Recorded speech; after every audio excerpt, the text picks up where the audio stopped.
네, 감사합니다. 저는 오늘 중국의 국가 자본주의가 야기하는 불공정함과 국제사회가 이에 대해서 대응하기 위해서 필요한 다자적인 대응에 대해서 말씀드리도록 하겠습니다. 그래서 한국과 EU의 이런 다자적 대응의 필요성에 대해서 말씀드리도록 하겠습니다.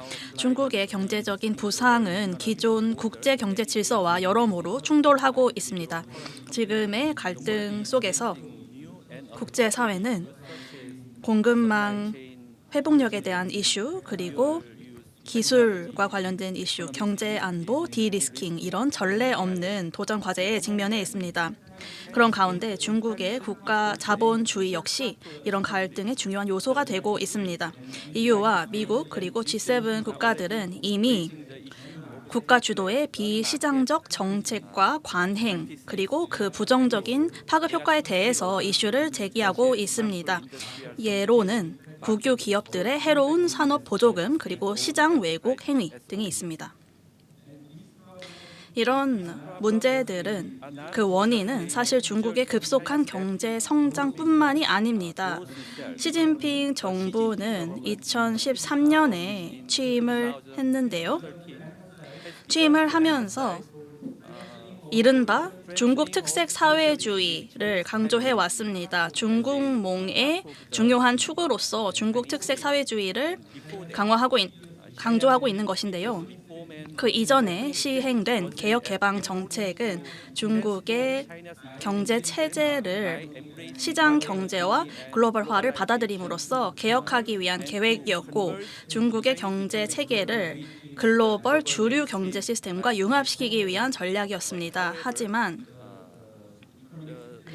중국 특색의 이런 경제 체제는, 그러니까 시진핑 정부가 추구하는 이런 경제 체계는, 그것을 통해서 중국의 국가 자본주의는 더욱 강화되었고, 결과적으로 중국의 경제는 다른 글로벌 경제와 비교해서 더욱 이질적으로 변모했습니다. 그런데 중국은 지금 최대 생산국이자 수출국이자 글로벌 가치 사슬의 최대 경제국이 되었죠.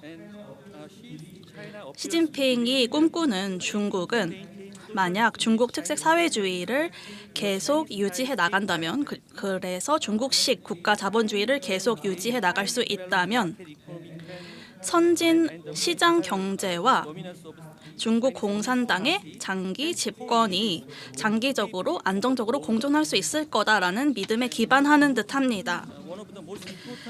이런 정책의 가장 중요한 경제적 효과는 다름 아닌 중국 국영 기업들의 귀환이었습니다. SOE라고도 하죠. 한동안 장기간 동안 하락을 겪었었는데요. 이런 국영 기업들의 수는 다시 증가세로 돌아섰습니다. 그러면서 경제 정책에 있어서 더 중요성이 커지고 경제적인 영향력도 커지게 되었습니다. 기존에는 중국 국영 기업에 대한 정책 내지는 학술적 연구는 그 비효율성에 초점을 맞췄었습니다. 그리고 많은 사람들은 이런 국유 기업들의 내재적인 비효율성 때문에 장기적으로 민간 기업과 경쟁하지 못하고 결국에는 민영화될 것이다라는 관측이 많았습니다. 하지만 시진핑 정부 하에서 이런 국유 기업들은 굉장히 강한 이데올로기적인 그리고 정치적인 지원을 받게 되었습니다. 그리고 그 결과적으로 거대한 국내 시장과 독점적 지위와 다양한 정부의 지원을 바탕으로 이런 중국의 국유 기업들은 여러 주요 산업에서 굉장히 경쟁력 있는 플레이어로 부상하게 되었습니다. 즉 예전에는 중국 국유 기업들이 멸종된 공룡 취급을 받았었습니다만 요즘에는 거리를 활보하는 공룡이 되었다라는 그런 의미이기도 합니다. 그래서 중국 국유 기업에 대한 정치적인 또 학술적인 관심 역시 그 내재적인 비효율성에서 초점이 이동했습니다. 그래서 이런 기업들이 글로벌 가치 사슬에서 공정하게 과연 행동을 할 것인가, 그리고 이런 불공정 행위를 어떻게 제어할 수 있을지에 대한 논의로 초점이 옮겨가게 되었습니다. 중국의 급격한 경제 성장과 산업 발전에 힘입어서 중국의 대기업들 역시 빠르게 성장해서 지금은 무려 포춘 500대 기업의 4분의 1 이상이 중국 기업들이 되었습니다. 2021년에는 이 목록에 있는 135개 중국 기업 중에서 95개가 국유 기업이었습니다. 그렇다는 것은 전 세계 최대 기업들 중 5분의 1이 단일 소유, 그러니까 중국 정부 단일 소유라는 의미입니다. 이 기업들은 이제 빠르게 공격적으로 확장을 하면서 새로운 산업과 시장에 진출을 하고 그 엄청난 재력을 바탕으로 여러 하이테크 기업과 그리고 리소스 기업들을 인수하고 있습니다. 그렇기 때문에 우리는 이런 기업들의 불공정한 성격 그리고 이 기업들이 시장에서 야기하는 경제적 파급 효과에 대해서 우려를 하지 않을 수 없습니다. 최근에 OECD 그리고 브리겔 연구소에서 발간한 보고서만 보더라도 이런 우려사항이 잘 나와 있습니다. OECD 보고서에 의하면 국유 기업들이 다른 기업들에 비해서 특혜를 더 많이 받는다고 합니다. 즉 정부 지원을 전폭적으로 받으면서 국내 그리고 해외 시장에서 공정한 경쟁을 왜곡하고 그리고 국유 기업들 그 자체로도 정부 지원을 제공하는 주체가 되기도 한다라고 나타나 있습니다. 조금 더 예시를 들어보겠습니다. 2019년에는 중국 정부가 무려 1,029억 위안 이상의 자금을 국유 기업에 신규 자본 출자를 했고 약 900억 위안을 국유 기업의 보조금으로 지원을 했습니다. 국유 기업들이 지금 총 투자의 43.6%를 차지하고 있고 그러면서 은행 대출의 약 70%, 그러면서 다른 민간 기업과 대비해서 더 낮은 대출 금리를 지급하고 있습니다. 공식 수치만 보더라도 이러한 차이가 나타나고 있습니다. 그리고 중국의 국유자산감독관리위원회라는 당국이 있는데요. 이 위원회는 이런 국유 기업의 대표와 고위 경영진을 임명할 수 있는 권한을 지니고 있습니다. 이런 고위 인사에 풀이 있고요. 이 위원회가 여러 국유 기업을 돌아가면서 비슷한 인사들을 임명하며 마치 대기업의 본사와 같은 행태를 보이고 있습니다.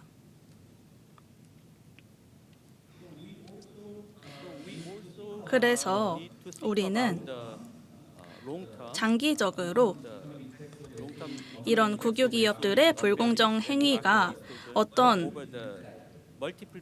여파를 만들어낼지 봐야 되는데 그러기 위해서는 경기 주기를 볼 필요도 있다고 생각합니다. 중국 정부의 지원을 통해서 국유 기업들은 경기가 호황일 때 더 적극적으로 투자를 할 수 있고 또 경기가 불황일 때는 그런 부정적 쇼크를 더 잘 흡수할 수 있습니다.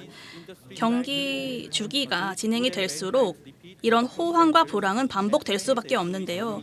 그렇기 때문에 각 부문의 중국 국유 기업들은 시간의 흐름에 따라 시장 지분이 더 늘어날 수밖에 없습니다.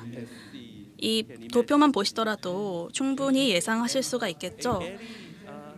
그리고 최근에 중국의 부동산 부문에서 위기가 있으면서 우리가 단적인 예를 보게 되었습니다.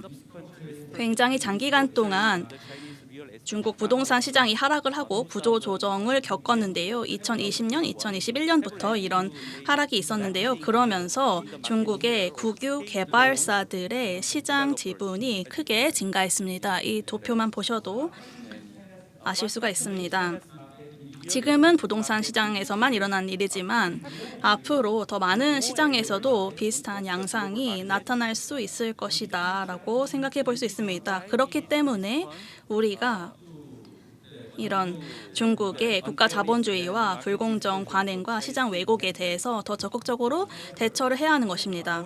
하지만 지금까지 다자적 경제 규칙, 그러니까 WTO 규제를 포함해서 이런 다자적 체제는 중국의 국가 자본주의의 불공정함을 제어하는 데 효과가 있지 못했습니다. 지금 WTO의 규정을 보면 국영 무역 기업에 대한 규정들이 있는데 굉장히 내용도 부족하고 21세기 중국 국유 기업들을 규제하기에 내용이 시대착오적입니다. 그리고 산업 보조금에 대한 내용도 현재 등장한 새로운 형태의 보조금을 커버하고 있지 못합니다.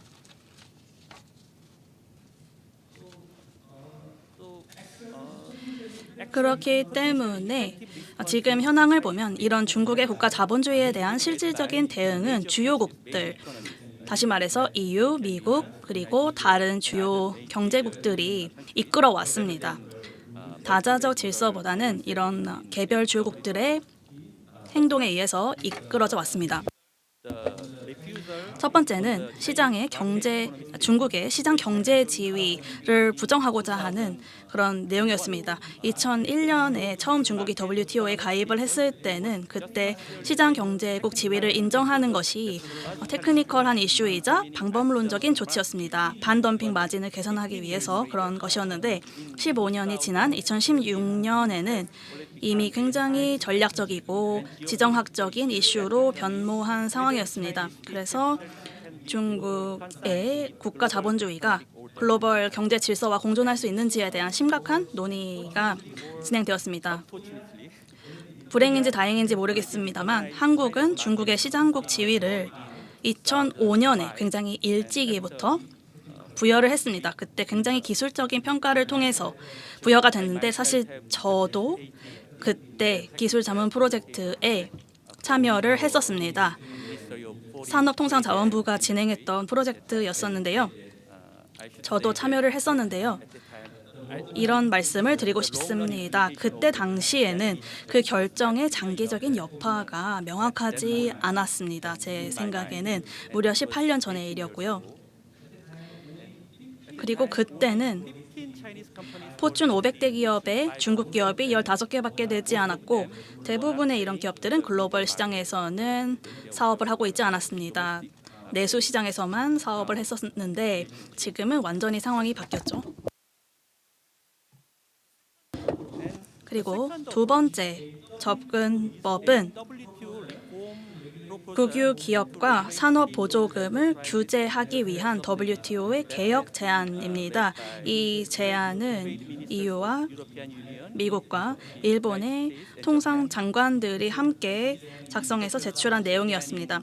이 논의는 2017년에 처음 시작이 됐는데요. 국유 기업들의 시장 교란 행위와 해로운 관행에 대해서 여러 담론을 불러일으켰습니다. 그리고 또 이 뒤를 이어서 굉장히 중요한 WTO 개혁 조치들이 제안이 됐습니다. 그래서 금지 보조금의 범위를 확대한다든지 피해에 대한 입증 책임을 역전시킨다든지 사전 통지에 대한 의무를 강화하는 그런 조치가 에 대한 내용이 제안되었습니다. 이런 내용들이 어쩌면 보다 위험한 보호주의적인 조치를 야기할 수도 있겠지만 그리고 더 많은 갈등을 야기할 수도 있겠지만 우리가 초점을 맞춰야 되는 것은 WTO 프레임워크와 다자주의 프레임워크 내에서 이런 국가 자본주의에 대응하고자 하는 조치들이다라는 것입니다.